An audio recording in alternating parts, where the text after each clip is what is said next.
Edema refers to the abnormal buildup of fluid in tissues. The fluid itself can either be a transudate or an exudate, which I'll explain in a bit.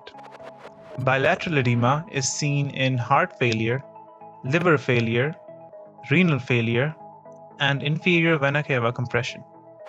Bilateral peripheral edema is also seen in liver failure.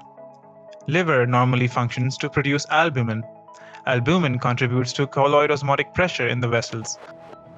Compression of the inferior vena cava can also cause blood to accumulate in the legs. Diagnosis is based on Wells criteria, which involves checking D-dimer levels in serum and performing a color Doppler ultrasound of the affected leg. Features of cellulitis include signs of inflammation, which are redness, heat, swelling, pain, and loss of function. As always, treat the underlying cause whenever necessary. Loop diuretics are given intravenously or orally to reduce the edema.